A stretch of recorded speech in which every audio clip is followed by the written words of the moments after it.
Сәлеметсіздер ме балалар? Бүгін біз сіздермен географиялық зерттеу әдістерінің ішінде мониторинг әдістері туралы қарастырамыз. Жалпы мониторинг деген сөз нені білдіреді? Мониторинг дегеніміз бақылау, болжау және қорғау мақсатында қоршаған ортаның жай-күйін болжау жасау болып табылады, жай-күйіне.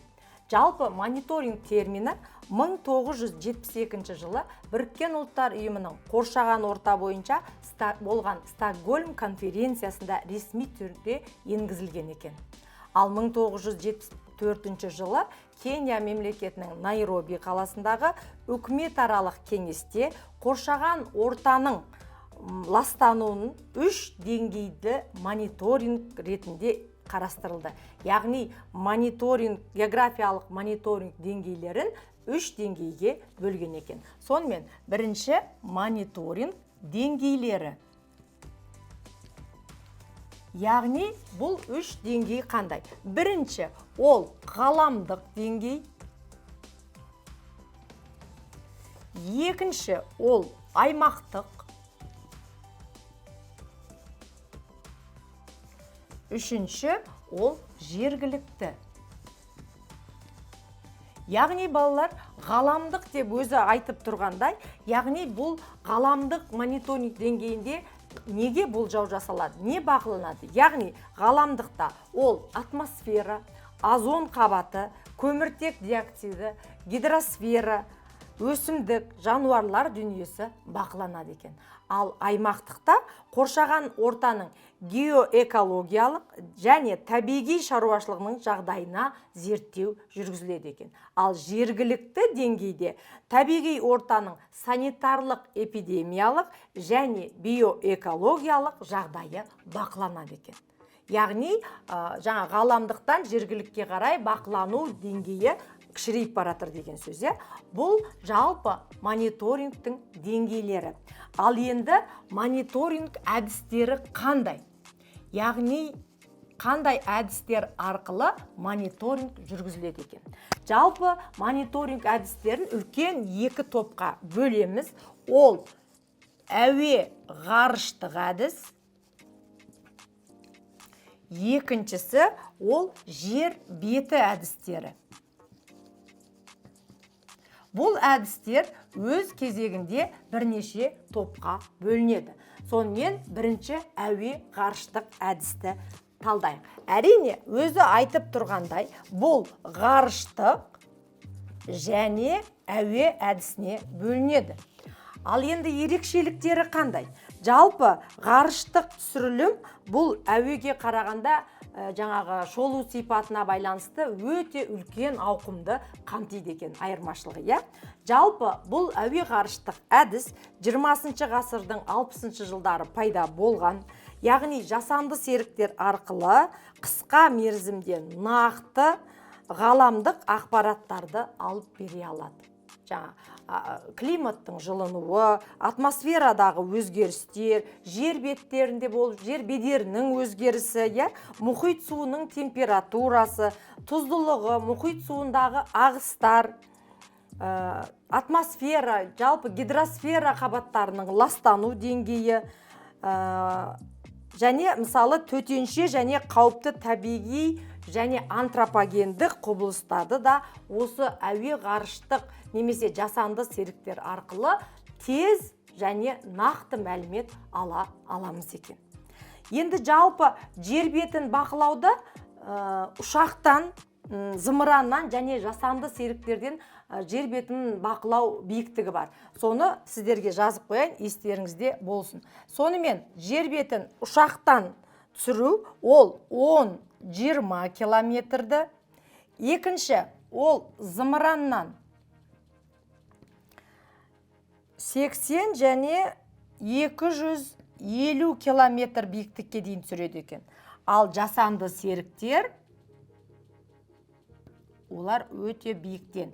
Яғни 200 және 1500 километр шақырым аралықта түсіреді екен.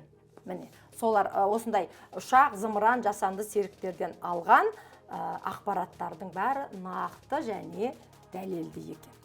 Енді жер беті әдістері. Жер беті әдістері де бірнеше топқа бөлінеді. Олар бірінші географиялық, яғни өздеріңіз білесіздер, географияда яғни геология, сейсмология, геоморфология, климатология, гидрология, ландшафт, осының барлығын зерттесе, ол географиялық. Екінші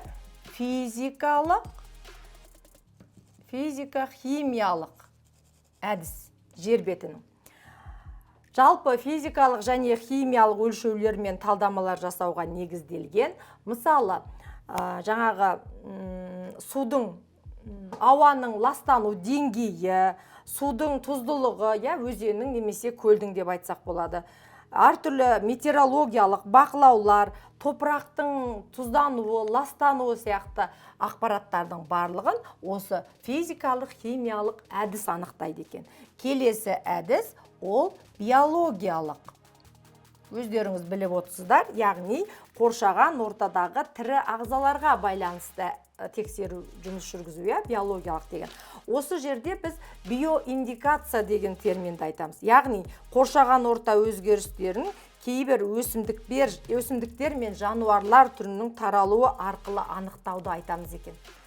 Биоиндикацияға жалпы анықтама беретін болсақ, табиғи ортаның сапасын ондағы тіршілік дүниесінің жағдайына қарап анықтауды айтуға болады. Мысалы, жалпы таулардағы қызыл қар деген термин пайда болды, ал ол жаңағы балдырларға, қызыл түсті балдырларға байланысты, яғни климаттың жылынуына байланысты, климаттың өзгеруіне байланысты бір жаңа қызыл түсті балдырлардан пайда болған қызыл түсті қар екен. Келесі әдіс деректерді өңдеу.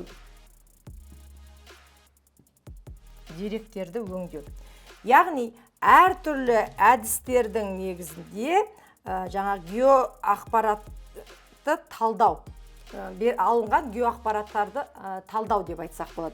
Бұл жерде біз дешифровка деген әдісті айтамыз, яғни ғарыштық түсірілімдерді бажайлау негізінде талдау жасауды біз дешифровка деп атаймыз екен. Ұмытпаймыз, яғни ғарыштық түсірілімдер арқылы жасалған, немесе алынған жаңағы деректерді бажайлау, бақылау деген сөз екен. Жалпы жер беті әдістері дейді. Жер беті әдістерінің барлығы дерлік зерттеу орталықтарында, әртүрлі лабораторияларда жүзеге асады және олардың арғарай жұмыс алгоритмі деректерді жинап, өңдеп, талдап, жариялау болып табылады екен. Мысалы, сондай бір орталықтардың бірі, мысалы, біздің еліміздегі Қазгидромет орталығын айтуға болады.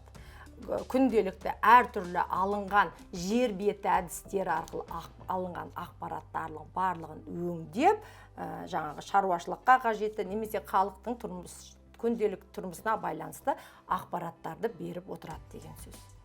Міне балалар, бүгін біз сіздермен жалпы мониторинг әдісі, оның 3 деңгейі мен оның әдіс түрлері туралы қарастырдық.